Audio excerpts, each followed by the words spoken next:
Sociology of education topic पढ़ा था, जिसके अंतर्गत हमने सोशियोलॉजी क्या है और उसके कॉन्सेप्ट सोशियोलॉजी कब से, इसका शुरुआत कब से हुई और इसका थोड़ा सा शाब्दिक अर्थ, मीनिंग और उसका डिफिनेशन हमने पढ़ा था इस टॉपिक पे।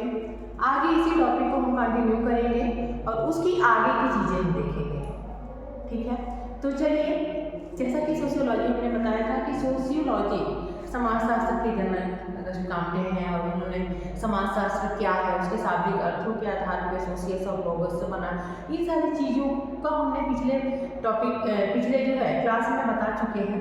और आगे हम इसके आगे चलते हैं कि शैक्षिक समाजशास्त्र पर, मेन एजुकेशनल सोशियोलॉजी पर, एजुकेशनल सोशियोलॉजी क्या है और एक सोशियोलॉजी ऑफ एजुकेशन, ये दोनों में क्या डिफरेंस है क्या, थोड़ा सा इसको समझते हैं, ठीक है। जैसे हमने सोशियोलॉजी आपको बताया कि शिक्षा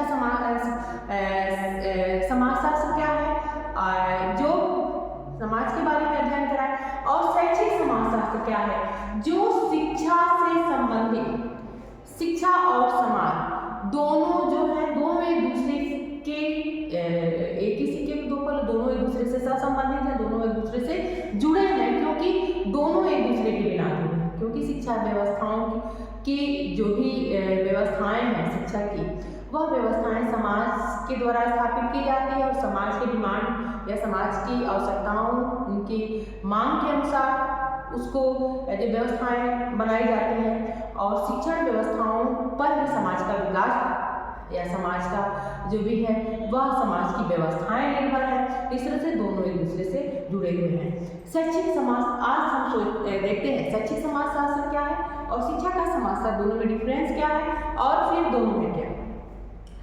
शैक्षिक समाजशास्त्र, शैक्षिक समाजशास्त्र, अभी हमने शिक्षा और समाज, शिक्षा और समाजशास्त्र दोनों चीजों को यहाँ पे जोड़ता है।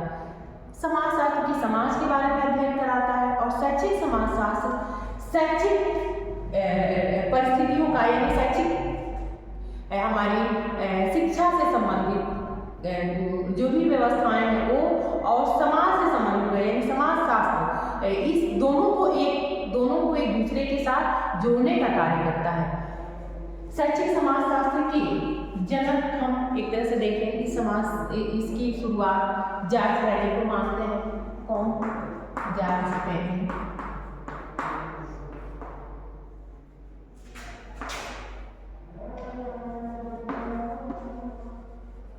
जॉर्ज हेनरी जो थे, इन्होंने शैक्षिक समाजशास्त्र की शुरुआत की, इनके जनक मानते हैं। इन्होंने शिक्षा व्यवस्थाओं को और समाजशास्त्र दोनों को जोड़ने का कार्य किया, और शैक्षिक समाजशास्त्र के अंतर्गत एक तरह से देखें तो शैक्षिक समाजशास्त्र वह विज्ञान है या वह विषय है जिसके माध्यम से जो शिक्षा संबंधी आवश्यकताओं की पूर्ति करने वाली प्रक्रियाओं, जैसे जनसमूहों, संस्थाओं या समितियों आदि का अध्ययन करता है। शैक्षिक समाजशास्त्र एक तरह से देखें वह विज्ञान है, शैक्षिक समाजशास्त्र वह विज्ञान है जो शिक्षा संबंधित आवश्यकताओं की पूर्ति करने वाली विभिन्न प्रक्रियाओं, जैसे करने वाली प्रक्रियाओं, जनसमूहों, संस्थाओं या जो भी शिक्षा संबंधित आवश्यकताओं की पूर्ति करते हैं, उनका अध्ययन करता है। वहीं पे देखें, यह शैक्षिक समस्याओं के लिए एक तरह से समाजशास्त्र का प्रयोग करता है। शैक्षिक समस्याओं में जिन जिन चीज़ों की आवश्यकता है, उनकी समस्याओं के समाधान के लिए उनके प्रयोग का कार्य करता है। और यह शैक्षिक पक्ष पर इसमें प्रधानता होती है, शैक्षिक पक्षों को देखा जाता है, इसलिए इसमें शैक्षिक तकनीक भी नहीं होता है, ठीक है। अब शिक्षा का समाजशास्त्र थोड़ा सा समझ लेते हैं कि शिक्षा का समाजशास्त्र क्या है। शिक्षा का समाजशास्त्र यानी कि शिक्षा का समाजशास्त्र से जुड़ा हुआ है। इस समाजशास्त्र के माध्यम से उस पर जोड़ दिया जाता है। दूसरी बात देखें, शिक्षा के समाजशास्त्र, इसमें समाजशास्त्रीय प्रक्रियाओं के विश्लेषण किया जाता है। जैसे शिक्षा का समाजशास्त्र शिक्षा संस्थाओं में समाजशास्त्रीय प्रक्रियाओं के विश्लेषण पर जोर देता है। इसमें शैक्षिक समस्याओं के समस्याओं के प्रभाव के अध्ययन पर विशेष बल दिया जाता है और इसके साथ ही इन शैक्षिक समस्याओं के समाधान का एक सामाजिक संदर्भ में इनका जो विशेष फोकस किसमें होता है, समाज के संदर्भ में, सामाजिक संदर्भ में शिक्षा की प्रक्रियाओं का अध्ययन किया जाता है। इसके लिए समाज के संदर्भ, यहाँ समाज में विशेष जोर दिया जाता है। शिक्षा का समाजशास्त्र की अगर हम शुरुआत करें तो देखें तो इसकी शुरुआत इमाई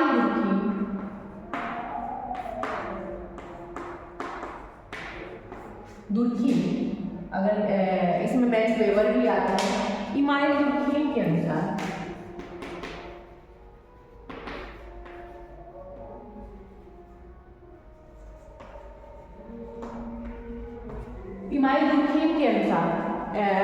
इसकी शुरुआत की गई, इसके जनक कहे जाते हैं। इसमें कहीं ना कहीं मैक्स वेबर का भी नाम आता है, कार्ल मार्क्स का भी नाम आता है। ये समाजशास्त्री थे, क्योंकि समाजशास्त्र के विकास में इनका भी योगदान रहा है। तो इमाई दुर्खिम के अतिरिक्त अगर देखें तो इसमें मैक्स वेबर और कार्ल मार्क्स भी इनके कहीं न कहीं के विकास में इनका भी योगदान रहा है, लेकिन सामान्यतः हम इमाई दुर्खिम को इसकी जनक या शुरुआत करने का एक तरह से इनको हम मानते हैं। ठीक है, तो ये हो गया शिक्षा का समाजशास्त्र। जैसे दोनों में अभी हमने बताया, दोनों में डिफरेंस क्या है, एक बात जानिएगा। शैक्षिक समाजशास्त्र सर्वप्रथम समाजशास्त्र के बाद एक अलग विषय के रूप, एक अलग विषय के रूप में शुरुआत हुआ और इनकी कुछ कमियों को, चूँकि यह सैद्धांतिक ही ज़्यादा जो है एक तरह से देखा गया इसके अंतर्गत, और यह इतनी व्यवहारिक नहीं था और सामान्यतः जिन समस्याओं के समाधान के लिए इस विषय की शुरुआत की गई उसमें कहीं कारगर नहीं रहा, इसलिए इसको और व्यापक रूप देने के लिए शिक्षा का समाजशास्त्र का प्रयोग किया गया। ठीक है, जो आज की वर्तमान कॉन्सेप्ट है शिक्षा का समाजशास्त्र, सोशियोलॉजी ऑफ एजुकेशन। अब इसके थोड़ा सा अंतर हम देखते हैं। देखिए, शैक्षिक समाजशास्त्र क्या है? शैक्षिक समाजशास्त्र ये शिक्षा शास्त्र से संबंधित है। किससे संबंधित है? शिक्षा शास्त्र, क्योंकि ये शिक्षण संस्थाओं से संबंधित जो समस्याओं का अध्ययन करता है। वहीं शिक्षा का समाजशास्त्र किससे संबंधित है? यह जो है समाजशास्त्र से संबंधित है। किससे संबंधित है? समाजशास्त्र से। यह सामाजिक समस्याओं का जो है उनके अध्ययन पे, समाज के संदर्भ में जो है अध्ययन पे, उनके संदर्भ में समस्याओं का अध्ययन करता है समाज के संदर्भ में। तो यहाँ पे समाजशास्त्र से संबंधित है, शिक्षा शास्त्र से संबंधित है, इसलिए इसमें शैक्षिक तकनीकी का भी प्रयोग करते हैं, जबकि इसमें शैक्षिक तकनीकी का प्रयोग नहीं करते हैं। इसमें शैक्षिक तकनीक का प्रयोग नहीं किया जाता है। ये सामान्यतः व्यवहारिक व और व्यापक है। किसके अकॉर्डिंग? एजुकेशनल सोशियोलॉजी के अकॉर्डिंग इसको और व्यापक और विस्तृत माना जाता है, जो समाज से संबंधित है। शैक्षिक समाजशास्त्र की शिक्षा से शुरुआत करता है, इसलिए ये शिक्षण संस्थाओं से सामाजिक समस्याओं तक जाता है, यानी विद्यालय से होकर जाता है। यहाँ पे विद्यालय प्रमुख है।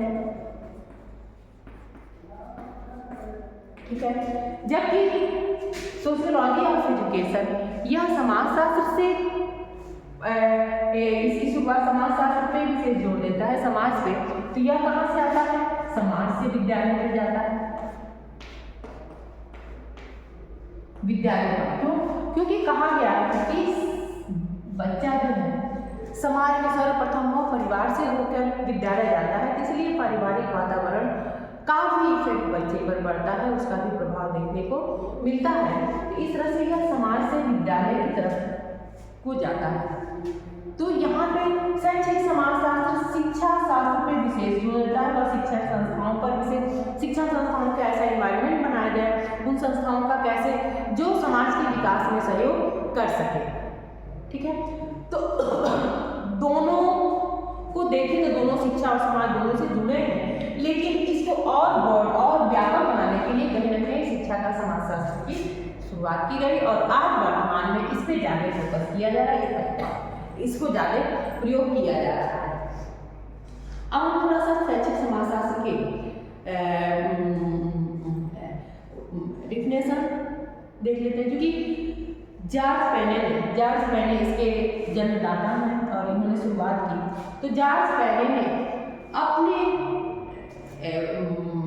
जो है उन्होंने डिफिनेशन दिया था कि शैक्षिक समाजशास्त्र से हमारा तात्पर्य उस विज्ञान से है जो संस्थाओं, सामाजिक समूहों, सामाजिक प्रक्रियाओं अर्थात सामाजिक संबंधों का जिसमें या जिसके द्वारा व्यक्ति अपने अनुभवों को प्राप्त करने और संगठित करता है, उसका वर्णन जो मिलता है या किसे मिलता है, तो वर्णन की व्याख्या शैक्षिक समाजशास्त्र के अंतर्गत किया जाता है। ठीक है, उसकी वर्णन और व्याख्या शैक्षिक समाजशास्त्र के अंतर्गत किया जाता है। ठीक है, यहाँ तक। अब हम अगला देखते हैं शैक्षिक समाजशास्त्र और शिक्षा का समाजशास्त्र दोनों का थोड़ा सा कॉन्सेप्ट जाना है, दोनों का डिफरेंस समझे यहाँ पे। अब थोड़ा सा दोनों का स्कोप देख लेते हैं। स्कोप ऑफ एजुकेशनल सोशियोलॉजी या सोशियोलॉजी ऑफ एजुकेशन, दोनों का स्कोप क्या है, क्षेत्र क्या है, दोनों का क्षेत्र क्या है। अब यहाँ पे हम इसके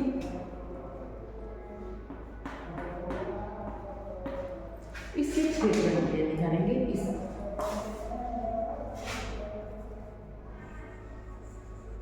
इसको जानेंगे क्षेत्र।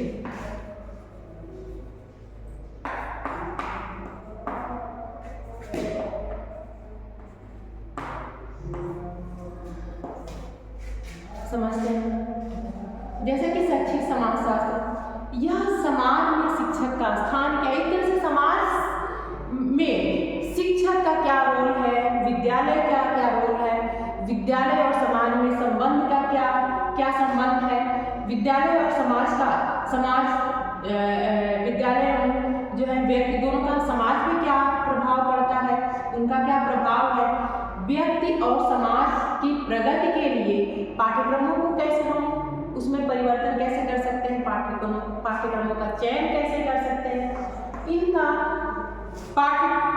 शिक्षक और जो है छात्र के उनके पारस्परिक संबंधों का तथा उनको प्रभावित करने वाली सामाजिक जो भी भावनाएं हैं, जो भी सामाजिक जो भावनाएं या जो उनकी जो है संबंध है, उनका क्या प्रभाव पड़ता है शिक्षक और जो छात्रों का सामाजिक प्रगति का, सामाजिक नियंत्रण का, सामाजिक प्रक्रिया का, सामाजिक संगठन का, इन सब सामाजिक परिवर्तन का, इन सब का अध्ययन हम इसके अंतर्गत करते हैं।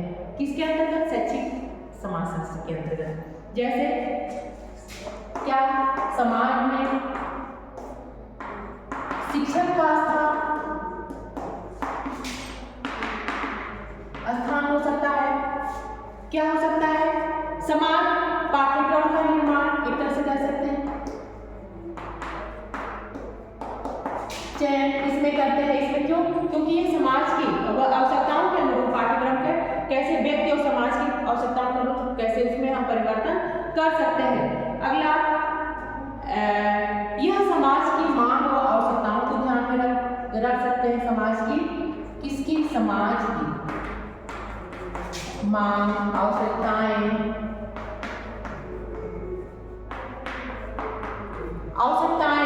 या उसकी विभिन्न परिस्थितियां,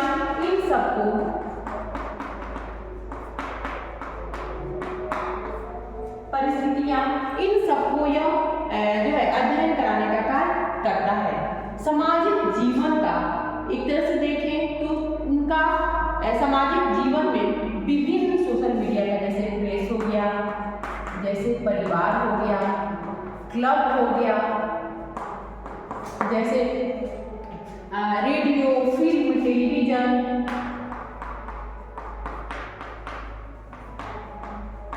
इन सब का समाज पे इन सब का सामाजिक जीवन पे, सामाजिक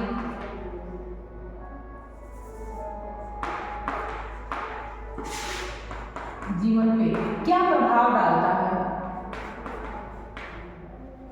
इन सब का अध्ययन हम इसके अंतर्गत करते हैं। सामाजिक संगठन का, सामाजिक परिवर्तन का, सामाजिक प्रक्रिया का,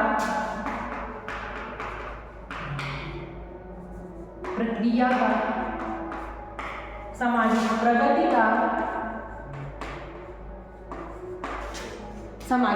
का, इनका अध्ययन हम कहाँ करते हैं? शैक्षिक समाजशास्त्र के अंतर्गत करते हैं। सामाजिक परिवर्तन का, सामाजिक प्रक्रिया का, सामाजिक प्रगति का, सामाजिक परिवर्तन का, इन सब का भी अध्ययन हम इसके अंतर्गत करते हैं। व्यक्ति और उसके सांस्कृतिक वातावरण के अंतःक्रिया का भी अध्ययन हम कहाँ करते हैं? इसी के अंतर्गत करते हैं। क्या? व्यक्ति और उसके सांस्कृतिक पर्यावरण का, व्यक्ति का तथा उसके सांस्कृतिक पर्यावरण का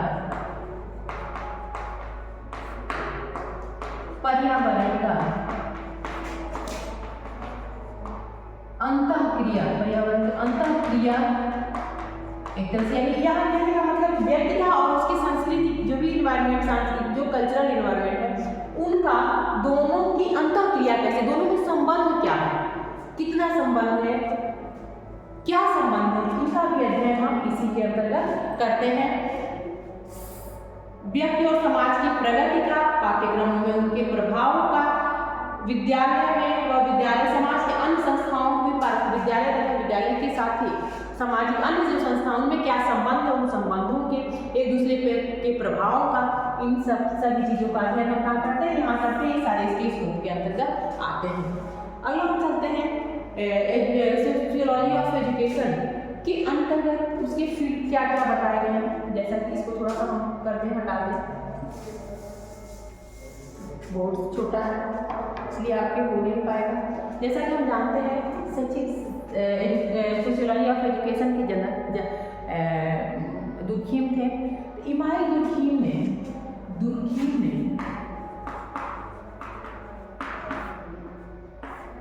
3 क्षेत्र बताए हैं। क्या क्या? जैसे 3 क्षेत्र बताए हैं, कौन कौन से? पहला समाजीकरण करता,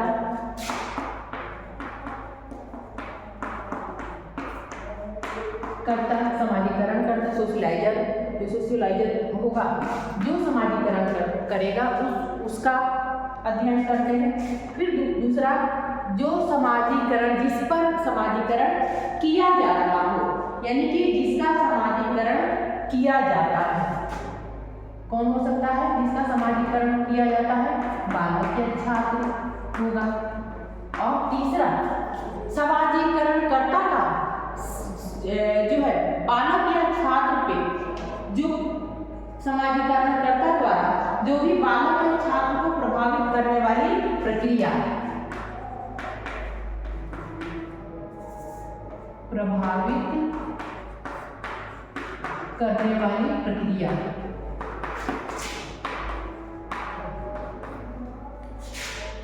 ठीक है। तो यहाँ इन तीनों का, पहला तो समाजीकरण करता यानी कि सोशियोलाइजर,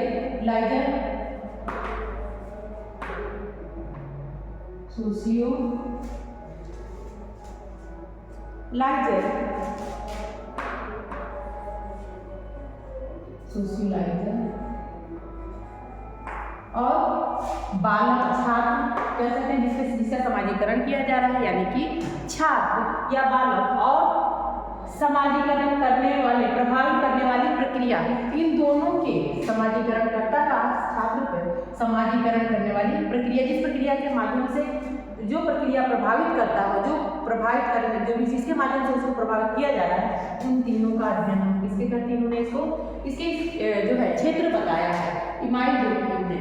और चूंकि सामान्यता अगर हम देखें तो शिक्षा के समाजशास्त्र के अंतर्गत वे सभी अवधारणाएं, जैसे अब सामान्य रूप से अगर हम देखें तो क्या हो जाएंगे शिक्षा के समाजशास्त्र, क्योंकि समाजशास्त्र से जुड़ा है तो संस्थाएं हो जाएंगे, समाज हो जाएगा, समुदाय हो जाएगा, संस्कृति हो जाएगी, समाजीकरण हो जाएगा, इन्वायरमेंट, पर्यावरण हो जाएगा, सांस्कृतिक अवरोध हो जाएगा, सांस्कृतिक सांस्कृतिक विलंबना हो जाएगी। ये सारी उप संस्कृतियाँ जितने भी ये सारे इसके क्या हो जाएंगे, इसके स्कोप या क्षेत्र के अंतर्गत आते हैं। ऐसे ब्रुक ने एक और आते हैं ब्रुक।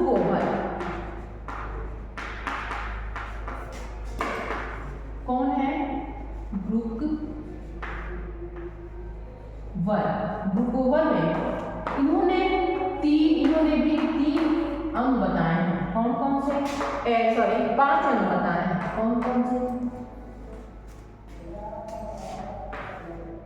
जो पढ़ाता है, यानी जो सिखाने वाला। दूसरा, जो पढ़ता है, जो पढ़ाता हो या जो सिखाता हो।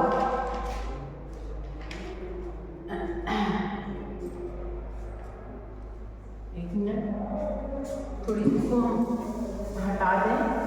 इसी के फिलहाल हम इसके जो है इसको जाते हैं तो थोड़ा सा इसी के स्कोप के बारे में हम समझ लेते हैं, फिर इसकी चर्चा करेंगे यहाँ ऊपर से। और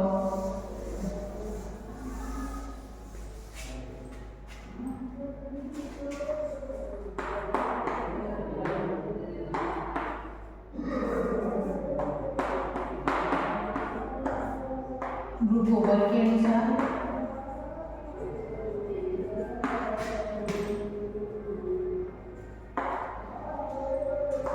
इन्होंने चार वो दिया है, चार जो अंग इसके बताए हैं। क्या क्या? शिक्षा व्यवस्था का समाज के अन्य पक्षों पर संबंध। पहले शिक्षा व्यवस्था का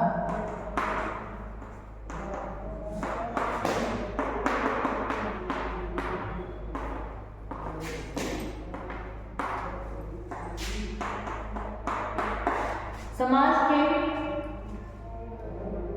अन्य पक्षों पर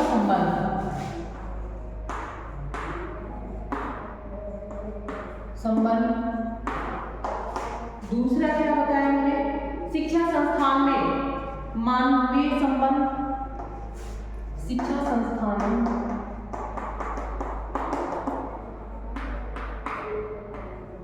मानवीय संबंध का मतलब होता है कि जो वहाँ पे जो भी मानवीय जो है, जैसे कि वहाँ पे क्या होगा, मानवीय शिक्षण संस्थान में क्या होगा, वहाँ के प्रशासनिक अधिकारी, वहाँ के शिक्षक, वहाँ के छात्र, कर्मचारी, अन्य जो भी व्यक्ति जो के शिक्षण संस्थान से जुड़े हुए हैं, उनका मानवीय संबंध। तीसरा, शिक्षा प्रक्रिया और सामाजिक मनोविज्ञान का अध्ययन। शिक्षा प्रक्रिया प्लस सामाजिक मनोविज्ञान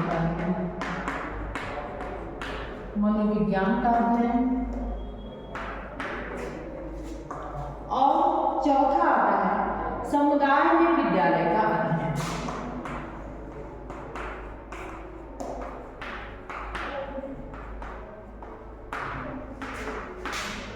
अध्ययन। अब जैसे शिक्षा प्रक्रिया में सामाजिक और मनोविज्ञान का अध्ययन, यानी कि जो भी सामाजिक मनोविज्ञान का मतलब जो भी शिक्षण प्रक्रिया में शिक्षक और छात्र दोनों की प्रक्रिया है, दोनों के सामाजिक संबंध, दोनों क्या व्यक्तित्व एक दूसरे को प्रभावित करने वाले, इन सारी चीज़ों का ही सामाजिक मनोविज्ञान हो जाएगा।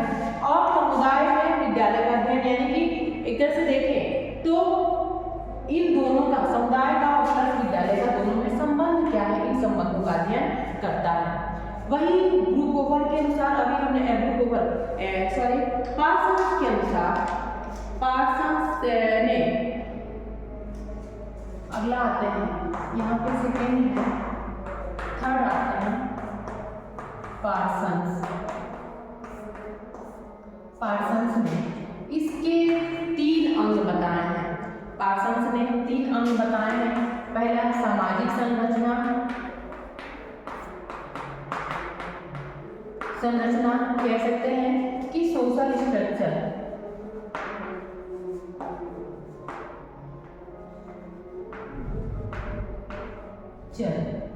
Social structure. दूसरा सांस्कृतिक व्यवस्था,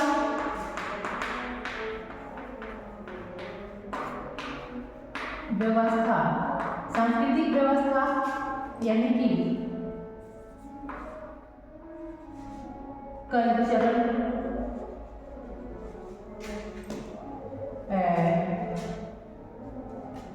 सिस्टम, और चौथा आता है व्यक्तित्व संबंधी व्यवस्था,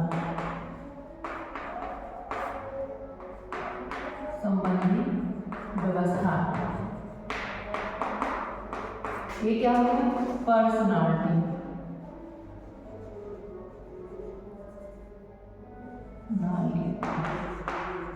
सिस्टम।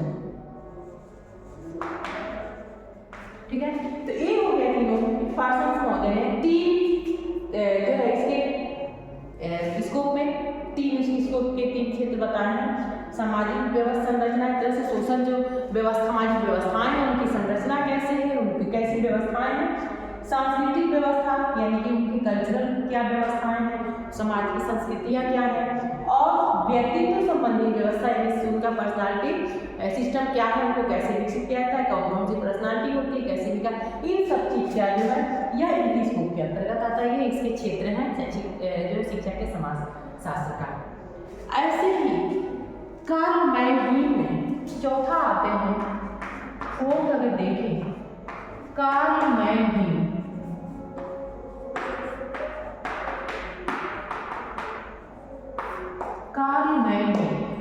कार्ल मैनहीम ने जो इन्होंने अपने जो है उसके अंतर्गत बताया है,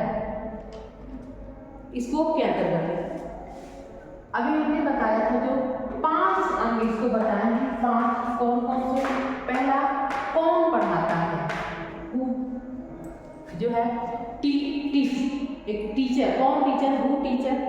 फिर किसको पढ़ाता है, टू होम, किसको पढ़ाता है, कौन पढ़ाता है, ये क्षेत्र बताया है पहले।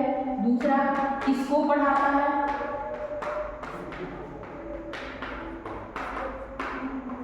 तीसरा क्या कहते हैं, किसके लिए पढ़ाता है, समाज में किसके लिए पढ़ाता है,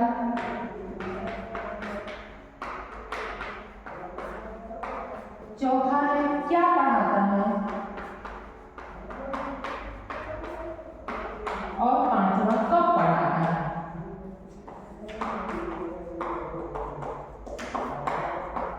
यानी कि इन्होंने इसके स्कोप के अंदर बताया है कि कौन पढ़ता है, जो समाज को शिक्षित करता है, जो समाज को समाजीकरण करता है, कौन करता है, शिक्षक।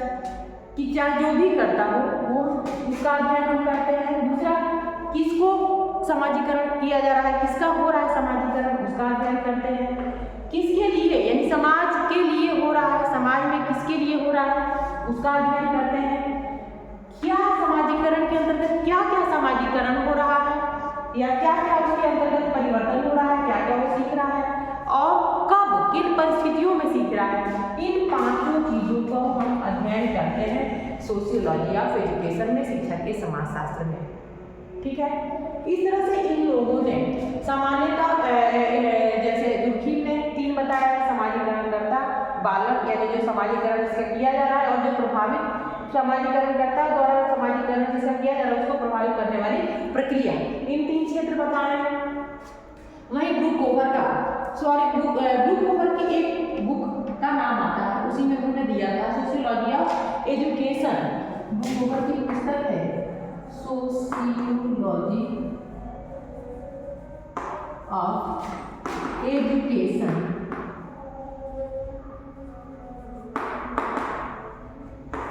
इनकी बुक का नाम है। इनके अंतर्गत इन्होंने जो अपना स्कोप दिया है उसमें 4 दिया है, शिक्षा व्यवस्था के जो है समाज के अन्य पक्षों पर उसके संबंध, फिर शिक्षा संस्थानों में मानवीय संबंध, शिक्षा संस्थानों में मानवीय संबंध, और तीसरा शिक्षा प्रक्रिया व सामाजिक मनोविज्ञान का अध्ययन, और चौथा समुदाय व विद्यालय का अध्ययन, समुदाय और विद्यालय में क्या संबंध है इसका अध्ययन। यह इन्होंने 4 बताया, पार्सन सामाजिक संरचना, सामाजिक व्यवस्था, व्यक्तित्व संबंधी व्यवस्था। सोशल स्ट्रक्चर, कल्चरल सिस्टम और पर्सनालिटी सिस्टम, इन तीनों का अध्ययन पार्सन्स ने बताया है, पार्सन्स महोदय ने। और चौथा आते हैं कार्ल मैनहीम ने जो बताए हैं, इन्होंने 5 बताया है, हमने अभी बताया कौन पढ़ाता है, कौन समाजीकरण कर रहा है, किसको कर रहा है, किसका समाजीकरण हो रहा है, जिसको पढ़ा रहा है, किसके लिए, समाज में किसके लिए कर रहा है, क्या सिखा रहा है, क्या वो समाजीकरण हो रहा है और कब हो रहा है, किन परिस्थितियों में हो रहा है, ये सारे क्षेत्र के अंतर्गत बताया है इन्होंने। इस तरह से इन लोगों द्वारा, 4 लोगों द्वारा हमने इस केस को बताया जो इन्होंने बताया है। अगला सामान्यता अगर देखें, इसको हम हटा रहे हैं बच्चों, सामान्य रूप से अगर हम देखें तो इसके अंतर्गत क्या क्या चीजें आ जाएंगी, सामान्य रूप से अगर हम देखें तो इसके अंतर्गत क्या आ जाएगा, स्कोप के अंतर्गत क्षेत्र सामान्यता तो समाज आ जाएगा, संस्कृति आ जाएगी, सांस्कृतिक विलंबना आ जाएगी,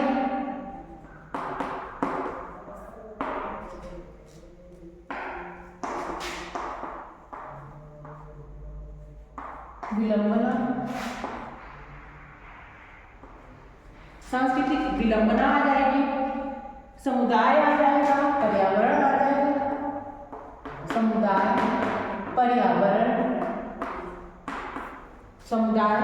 पर्यावरण आ जाएगा, अंतरीकरण आ जाएगा, संस्कृति आ जाएगी, उप संस्कृति आ जाएगी।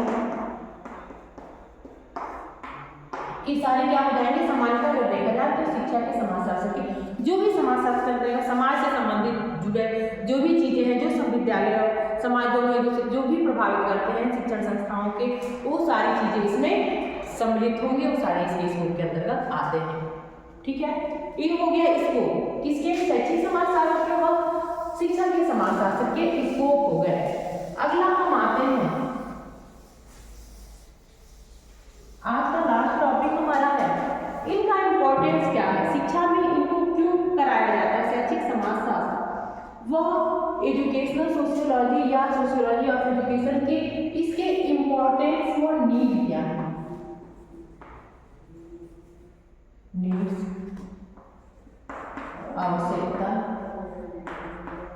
एवं महत्व क्या है।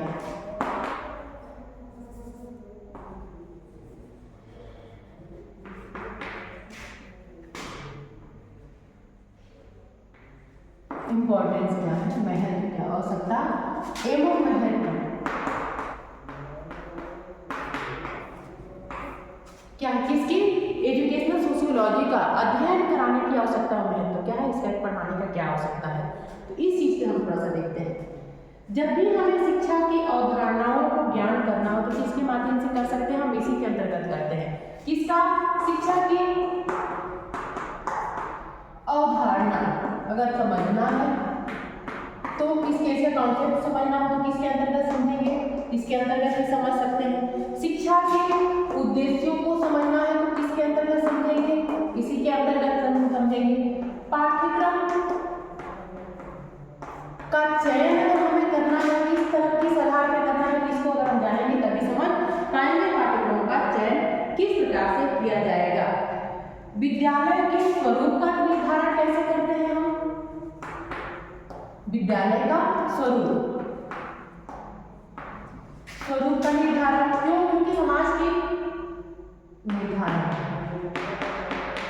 समाज की आवश्यकताएं हमें समझ में आएगी, समाज हम जब जानेंगे उसकी डिमांड क्या है, उसकी आवश्यकता क्या है, किन किन चीजों का वैसे वो विद्यालय का स्वरूप भी निश्चित किसमें होता है, हमने बाद में बताया, समाज के मांग के अनुसार विद्यालय का स्वरूप निश्चित किया जाता है। शिक्षा प्रक्रिया की व्याख्या, अगर व्याख्या की बात शिक्षा प्रक्रिया में क्या, कैसे प्रक्रिया संचालन किया जाए, कैसे उसको व्यवस्थित किया जाए, उसमें भी सहायक क्या होता है, यह सहायता करता है, उसमें भी इम्पोर्टेंट है, उसमें भी महत्वपूर्ण है। अनुशासन बनाने में अनुशासन का ज्ञान होने के लिए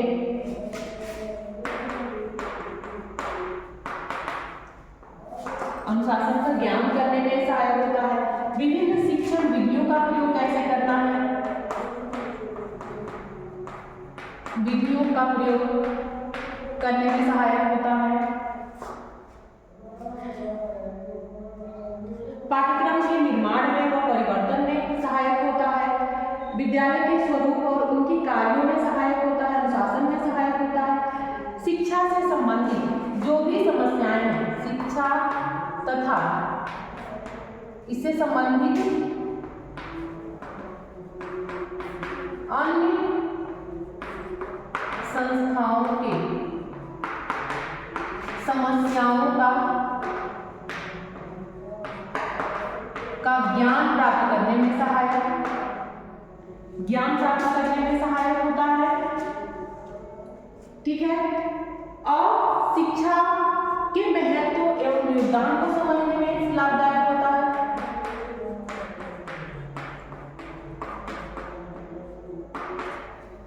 शिक्षा के ज्ञान के महत्व, उसके महत्व को में योगदान में इस तरह से देखा जाए तो एजुकेशनल सोशियोलॉजी या एजुकेशन सोशियोलॉजी ऑफ एजुकेशन, इन दोनों का अध्ययन कराना इसलिए महत्व है क्योंकि यह शिक्षा की अवधारणा बताते हैं। शिक्षा के उद्देश्यों को हम उसके आधार पर ज्ञान हमें प्राप्त करते हैं। पाठ्यक्रमों का चयन हम कैसे कर सकते हैं, क्योंकि हम शिक्षा और समाज को जानेंगे तभी ये दोनों जो है एक दूसरे से जुड़े हैं। तो समाज की आवश्यकताओं को हमें तभी पता चले, उसको जानने की आवश्यकता है, तभी हम शिक्षा की व्यवस्थाएं समझ पाएंगे। और शिक्षा की व्यवस्थाओं को अगर हम समझे रहेंगे तभी हम समाज का विकास कर पाएंगे। इस तरह से शैक्षिक उद्देश्यों को निश्चित करने में, पाठ्यक्रमों का चयन में कहीं न कहीं सहायक है। विद्यालय के स्वरूप पर निर्माण किसके आधार पर होता है, समाज के आधार पर। वो उसके लिए इसको अध्ययन करना आवश्यक है, महत्वपूर्ण है। शिक्षा प्रक्रिया की व्याख्या करने में सहायक होता है। अनुशासन का ज्ञान हमें समाज और विद्यालय समाज में अनुशासन जैसे समाज होगा, विद्यालय के अनुशासन होंगे और विद्यालय के द्वारा ही समाज का निर्माण होता है। तो जैसे विद्यालय के अनुशासन होंगे वैसे हमारा समाज का आगे विकास होगा, या समाज वैसे ही हमारा अनुशासित होगा। तो ये इसके अध्ययन करने में शिक्षण विधियां कहीं न कहीं इसके आधार पर होती हैं। सामाजिक या शिक्षा तथा शिक्षा से संबंधित अन्य संस्थाएं जो भी हैं उनमें उनके समस्याओं को समझने में, शिक्षा के महत्व को समझने में, इन सब को जानने के लिए और इन सभी समस्याओं के समाधान के लिए, व्यक्ति के और समाज में सामंजस्य स्थापित करने के लिए, उनके समाजीकरण में को समझने के लिए, इन सब के लिए एजुकेशनल सोशियोलॉजी का या इस टॉपिक का, शिक्षा के समाजशास्त्र का आवश्यकता एवं महत्व है। इस तरह से ये हमारा जो है नॉलेज एंड करिकुलम का जिसमें हमारा जो पिछला टॉपिक चल रहा था, तीसरा यूनिट का एक टॉपिक कंप्लीट हुआ और आज का ये हमारा टॉपिक यहीं पे कंप्लीट होता है। आई होप आप लोगों को ये टॉपिक समझ में आया होगा। अभी तक जो भी पिछला टॉपिक को कंटिन्यू आज हमने खत्म किया और नेक्स्ट अगले हम टॉपिक पे अगले वीडियो में अगली क्लास में आपको पढ़ाएंगे। आज के लिए इतना ही। आपको क्लास समझ में आया? अगर क्लास में कुछ नहीं समझ में आया हो तो प्लीज़ कमेंट बॉक्स में डालिए, अपना सजेशन दीजिए और अपने जो है जो भी अगर आपको पसंद आता है तो इसको लाइक और सब्सक्राइब करिए, चैनल को ज़्यादा से ज़्यादा शेयर करिए। आज के लिए इतना ही।